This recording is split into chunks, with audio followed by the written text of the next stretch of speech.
आजकल वर्मा जी की पत्नी देवकी जी केबल पर रियलिटी शोज देख देख कर बहुत कुछ सीख रही हैं।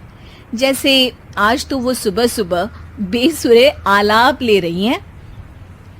सा रे गा मा धा।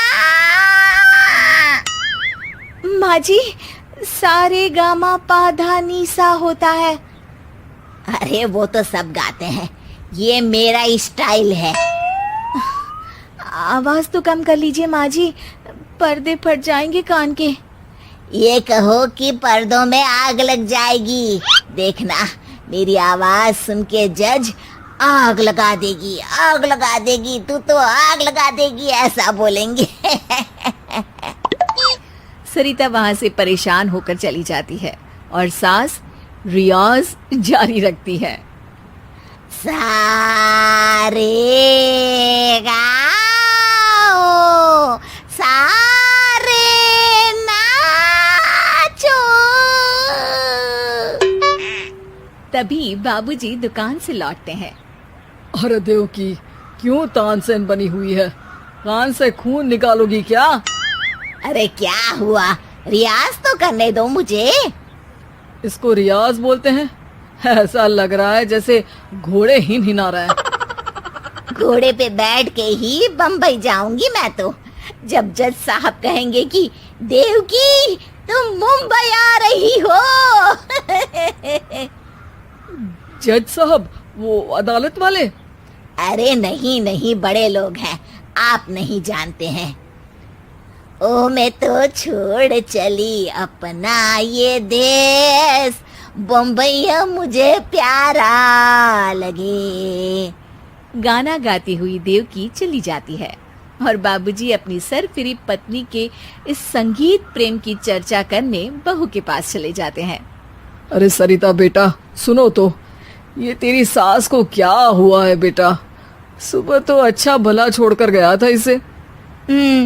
सिंगर बनेगी अब वो।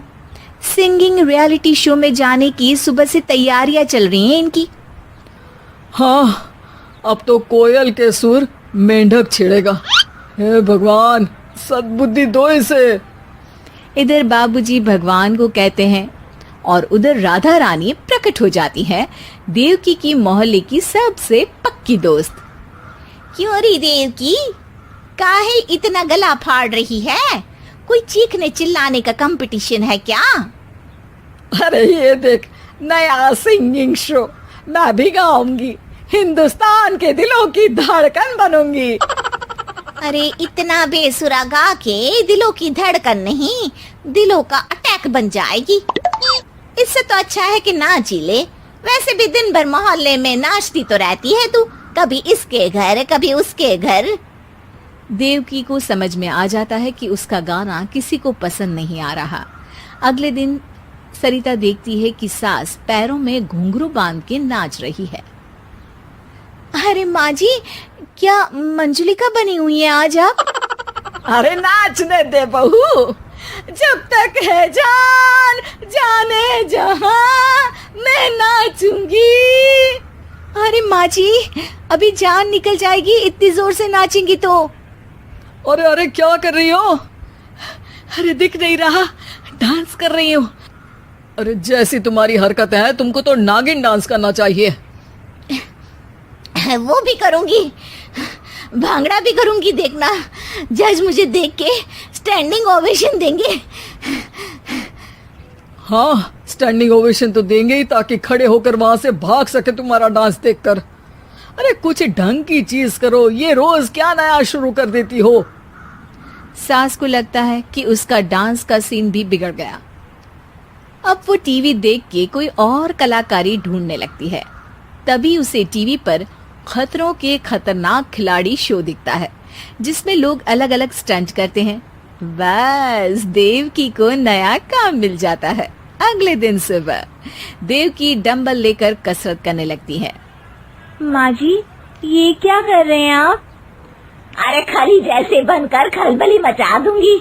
कल मैंने खतरों के खतरनाक खिलाड़ी देखा और सोच लिया कि मुझे वही जाना है। हाँ बस। तभी वहाँ बाबूजी भी आ जाते हैं। अरे इतना भारी डंबल, अरे गिर मत जाना कहीं लेकर। अरे चुप करो, तुमसे कुछ नहीं होता इसका मतलब ऐसा नहीं कि मुझसे भी कुछ नहीं होगा। मैं तो खतरों के खतरनाक खिलाड़ी में जाने वाली हूँ। हाँ, मैं तो इस शो में तभी गया था जब तुमसे शादी हुई थी। तुमसे शादी करना भी खतरों के खतरनाक खिलाड़ी में जाने से कम थोड़ी ना है। अब चुप भी रहिए। अरे बहू, वो भारी वाला डंबल उठा कर ला तो। अरे नाना माँ जी, आप संभाल नहीं पाओगी। अरे मैंने टीवी में देखा था, एक आदमी कार उठा लेता है, इतना तो मैं उठा ही सकती हूँ ना। बहू घबराते हुए भारी वाले डंबल माँ के हाथ में दे देती है। जैसे ही माँ दोनों हाथ ऊपर करती है, पूरे शरीर का बैलेंस बिगड़ जाता है और वो पीछे की तरफ गिर जाती है।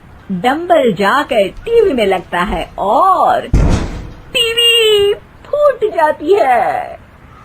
माँ जी, उठिए माँ जी। बाबूजी बहुत तेज हंसने लगते हैं। बाबा बाबा, टीवी और बीवी दो टेंशन थे मेरे, आज एक कम हो ही गया। बहू भी सास को उठाते उठाते इस बात पर ताली बजाकर हंसने लगती है और देवकी फिर से गिर जाती है। और इस बार देवकी भी अपनी बेवकूफी पे हंसी रोक नहीं पाती।